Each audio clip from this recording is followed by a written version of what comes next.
everything on, it worked. The boat did become radar invisible. The boat actually became physically, visibly invisible. Then it disappeared entirely. It was gone. Of course, the two Cameron brothers, one Al Bielek today was Edward Cameron back then, and Duncan Cameron, not in this body but another body, decided the party was getting too rough. So they jumped overboard. Except at that point they didn't jump into the water. They expected to jump in the water, swim ashore, and get away from any rough times. But they found themselves in a vortex that the boat was in, like a wormhole in space and time, and they came out at Montauk Point in 1983, August 12th.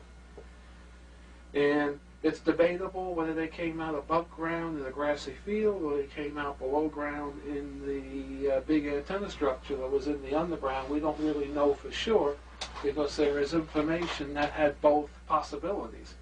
But they ended up in 1983.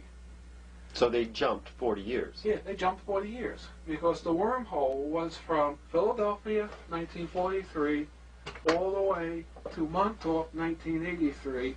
There was a secondary drop-off in 1963 in Brentwood, New York.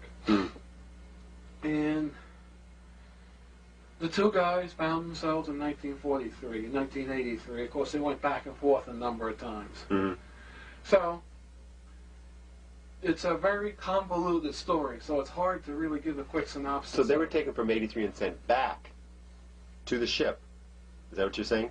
Yeah, they went back because they were trying at that point. The project in 83 was running awry. And they were trying to shut it down, but they realized it was locked in to the generators, the equipment on the boat.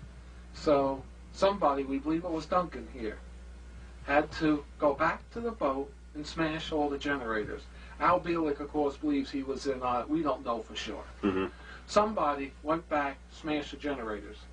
When the generators were smashed and the Rainbow shut down, the Rainbow project was stopped, then Montauk stopped, Philadelphia stopped, the piece of the Montauk Underground that was floating in hyperspace returned to its rightful area, the Eldridge returned to Philadelphia Harbor, and all of a sudden, there it was in the Philadelphia Harbor again.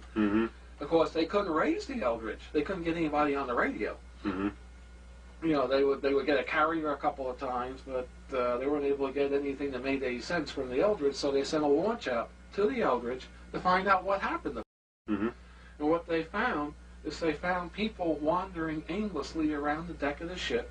They found some people actually integrated into the deck of the ship with arms in, maybe a shoulder and a head sticking out. In other words, when the thing transitioned into hyperspace, if you moved, everything became energetic. It means you could move through that wall. If when it came back and was solid, if you were in that wall, you became part of that wall. Because Tom Bearden talks of this theory and concept quite heavily. You know, about putting the pencil through a piece of metal and having it be integrated into the piece of metal. You know, that's been a famous accidental experiment that was done years ago that still nobody knows how to do at this point.